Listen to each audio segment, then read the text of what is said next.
matemática com vocês e hoje, em nossa terceira aula, quero iniciar essa aula dizendo para vocês que tenho analisado os formulários com os desafios, com as respostas que você tem nos enviado. Tenho analisado as respostas de vocês, estou muito feliz com as respostas que tenho analisado, né? Sei quais as escolas estão tendo o maior empenho, sei quais os alunos que têm se esforçado também. Por isso, quero iniciar minha aula agradecendo a todos vocês que têm nos acompanhado, que têm se esforçado para assistir às nossas aulas, que têm se esforçado para responder aos nossos desafios, não só aos que têm respondido, mas também aos que têm se esforçado. Quero parabenizar as escolas que têm apresentado um maior número de participação. A escola Joaquim Silveira, né, que tem uma participação muito grande, principalmente nos 8º anos, e a escola Oséias. Quero também mandar um abraço aqui para alguns alunos em especiais, pela forma de como eles têm nos permitido conhecer o ambiente de estudo deles. Pois é, alguns alunos nos enviam fotos mostrando o ambiente de estudo em que ele organizou para estudar durante esse período de pandemia. Sendo o seu ambiente de estudo simples ou sofisticado, isso não vai interferir no seu aprendizado. O modo de como você vai abraçar esse projeto, a forma de como você vai observar cada habilidade explícita na aula é que vai determinar o quanto você vai aprender. Então, quero começar essa aula mandando um abraço para um aluno do 8º ano, que é o aluno Lian Gabriel, do 8º ano da Escola Oséias, que nos mandou essa foto mostrando o espaço, o ambiente em que ele organizou para estudar durante esse período. Então, um grande abraço para ele. Mas não só ele, quero mandar também um abraço, que é a aluna Ana Patrícia, do 8º ano da Escola Joaquim Silveira, que nos enviou a foto mostrando o seu ambiente de estudo. Um abraço para a aluna Ana Patrícia, da Escola Joaquim Silveira. E também a aluna Samara, da Escola Joaquim Silveira, que nos enviou essa foto mostrando o seu ambiente de estudo. Eu quero mandar um abraço a todos os alunos que têm nos assistido, a todos os alunos que têm curtido e comentado os nossos vídeos lá no canal. Que você possa continuar nos acompanhando, que você possa comentar os nossos vídeos, dê sugestão para que nós possamos melhorar as nossas aulas a cada dia, ok? Então hoje nós iremos para a nossa terceira aula de matemática dessa maratona de estudos. Vamos juntos?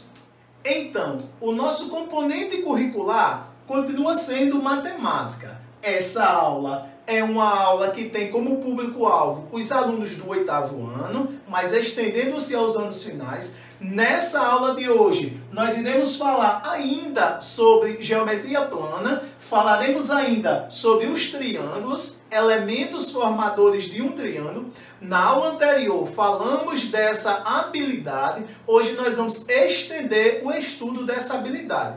Para vocês que querem nos acompanhar através do seu livro didático ou pelo livro virtual que você baixou no link que nós disponibilizamos, essa aula encontra-se na página 74.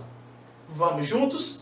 Então, o objetivo de nossa aula é ampliar nossos conhecimentos e habilidade, explorando os elementos formadores de um triângulo para calcular áreas e perímetros dos triângulos. Pois é, para nós calcularmos a área de um triângulo, nós precisamos identificar um dos elementos formadores chamado de altura, pois a fórmula para calcular a área de um triângulo é a base vezes a altura dividido por 2. Então vamos juntos iniciar a nossa aula de hoje? Olhe, lembrando que na aula anterior e em todas as aulas nós temos deixado desafios. Desafios esses que vocês têm respondido. E na aula de hoje nós iremos resolver juntos uma das questões do desafio da aula anterior. Então, esse desafio que nós iremos solucionar, ele consiste em: qual dos triângulos abaixo não pode ter um ângulo interno medindo 90 graus? De que forma você solucionou esse problema? Recorreu às habilidades estudadas sobre triângulo nas aulas anteriores? Vamos ver quais são os triângulos aqui apresentados. Então, ele nos deu um triângulo equilátero, um triângulo isósceles e um triângulo escaleno. Ele quer saber qual desses três triângulos não pode ter um ângulo interno medindo 90 graus. A soma dos ângulos internos de um triângulo mede 180 graus. Portanto, nós tendo aqui um triângulo equilátero, o triângulo equilátero é aquele triângulo que apresenta os três lados com medidas iguais. Consequentemente, ele vai apresentar os três ângulos internos com medidas iguais. Se somados entre si dá 180, nós não podemos ter três ângulos com medidas de 90. Portanto, a nossa letra A já é a solução desse problema. O triângulo equilátero, ele não pode apresentar um ângulo interno medindo 90 graus. O segundo triângulo que nós temos na letra B é o triângulo isósceles. O triângulo isósceles, ele pode nos apresentar um ângulo medindo 90 graus. Pois o triângulo isósceles é aquele triângulo que apresenta dois lados com medidas iguais e um terceiro lado com medida diferente. Consequentemente, ele vai ter os dois ângulos da base com medidas iguais e um terceiro com medida diferente. Sendo esses dois ângulos da base com medidas iguais, eles podem juntos somar 90 graus e o terceiro ter 90. Portanto, ele pode nos apresentar um ângulo interno medindo 90 graus. O triângulo escaleno também pode nos apresentar um ângulo interno medindo 90. Sendo ele um triângulo que apresenta os três lados com medidas diferentes, consequentemente, os três ângulos internos apresentam medidas diferentes, e aí, sendo que um deles mede 90, os outros dois somados passam a medir 90. Portanto, a nossa alternativa correta é a letra A. O triângulo equilátero não pode apresentar um ângulo interno medindo 90 graus. E aí, de que forma você solucionou esse desafio? De que forma você solucionou esse problema? Você usou essas mesmas habilidades? Pois bem, o importante é que você também chegou à conclusão de que um triângulo equilátero é a nossa resposta correta. Vamos continuar? Como em nossa aula de hoje nós iremos falar sobre elementos formadores de um triângulo, nós vamos continuar a aula falando sobre sevianas notáveis.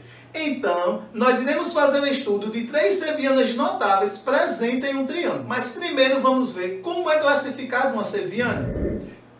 Seviana é um segmento de reta que liga um vértice do triângulo ao lado oposto correspondente. Portanto, nós podemos dizer que a seviana é um segmento de reta que liga um dos vértices do triângulo ao lado oposto. Vamos ver aqui um pouquinho? Então, nós vamos falar da mediana, da bissetriz, sendo que essa tem interna e externa, e da altura. Vamos juntos? Primeiro nós vamos falar sobre mediana. O que é mediana? Você já ouviu falar sobre mediana? Lembra das habilidades da mediana? Vamos relembrar essa habilidade? Portanto, a mediana ela é um segmento originado em um vértice do triângulo, dividindo o lado oposto em dois lados congruentes, ou seja, com medidas iguais. Então, nós tendo aqui um vértice desse triângulo, nós traçando um segmento de reta, unindo ou ligando esse vértice ao seu lado oposto e esse segmento de reta dividindo o lado oposto em dois lados com medidas iguais, ele passa a ser classificado como mediana. Portanto, como um triângulo apresenta três vértices, consequentemente, ele pode apresentar três medianas. E que, em algum momento, elas podem encontrar-se em algum ponto. E aí, esse ponto em que elas podem encontrar-se ou se encontram, ele é chamado de baricentro. Ou seja, o baricentro, ele é o encontro das medianas de um triângulo. Ficou claro sobre essa teoria? Pois nossa aula de hoje, nós iremos abordar mais a teoria dos elementos formadores de um triângulo. Vamos continuar?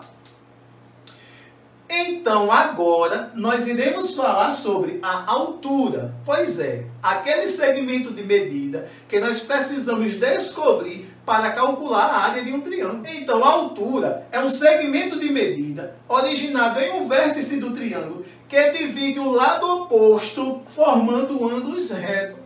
Ou seja, tendo aqui o vértice de um triângulo, nós ligando esse vértice por um segmento de reta ao lado oposto, no lado oposto, esse segmento de reta vai originar ângulos retos. Após originar ângulos retos, ele passa a ser classificado como altura. Então veja a diferença da mediana e da altura. E que, consequentemente, o triângulo também pode apresentar 3 segmentos relativos à altura e que eles podem encontrar-se em algum ponto e que esse ponto passa a ser chamado de ortocentro. Ou seja, ortocentro é o encontro das alturas de um triângulo. Tá ficando claro? Se está com dúvida, pause o vídeo, reveja, depois continua. Vamos continuar? Agora, nós iremos falar de um segmento de reta chamado de bissetriz interna.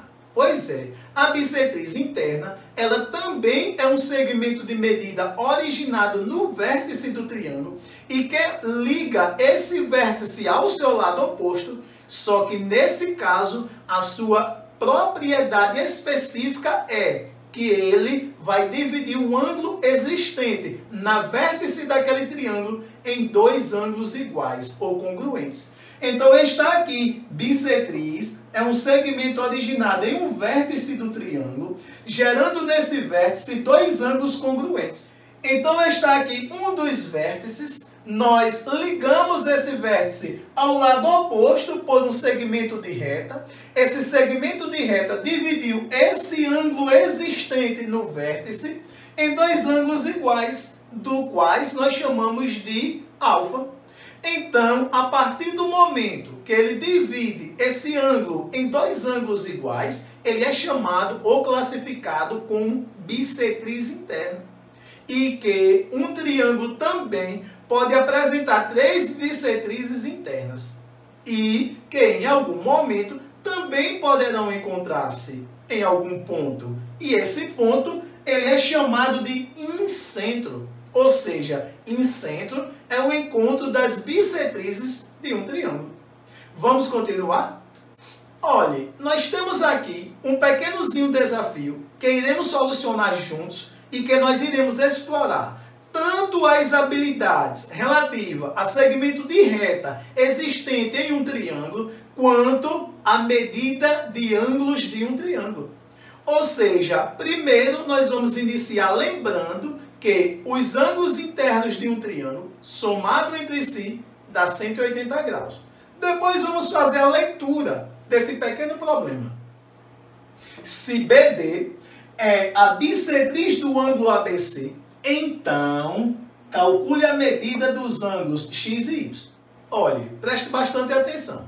Para nós classificarmos um segmento de reta existente em um triângulo, nascido num vértice, ligando esse vértice ao lado oposto como bissetriz, ou o problema já tem que dizer que ele é uma bissetriz, ou ele deve apresentar alguma habilidade que nos permita identificar que ele está dividindo aquele ângulo em 2 ângulos congruentes. Nesse caso, ele já está dizendo, esse segmento de medida BD, ele é uma bissetriz interna. Depois, ele quer saber o seguinte, qual é a medida dos ângulos internos x e y? Vamos solucionar esse pequeno problema? Vamos lembrar que esse ângulo aqui, ele mede 37 graus e meio, 37,5. Por que ele mede 37 graus e meio? Pois, sendo aqui esse segmento de medida uma bissetriz, ele dividiu esse ângulo aqui em 2 ângulos iguais, e se um deles mede 37,5 graus, o outro também vai medir 37,5 graus. Então, nós já podemos dizer que aqui nós temos 37,5 graus. Vamos colocar essa medida aí? Então, aqui nós temos 37,5 graus. Depois nós iremos analisar o seguinte. Aqui nós temos dois ângulos opostos pelo vértice.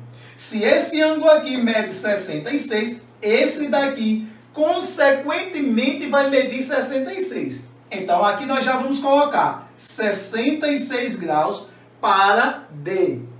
Se nós aqui já temos 66, para 180, falta quanto? 114. Então, esse ângulo aqui, ele mede 114 graus. Ou seja, agora nós precisamos encontrar a medida de x e y. A bissetriz dividiu o triângulo em dois triângulos. Esse daqui é um dos triângulos e esse é outro triângulo. Sendo que, aqui nesse triângulo, nós temos 37,5, nós temos 66 e nós temos y. Portanto, eles são suplementares. A soma dos três dá 180. Nós já temos 37,5 somado com 66. E aí o que falta para 180 é a medida de y.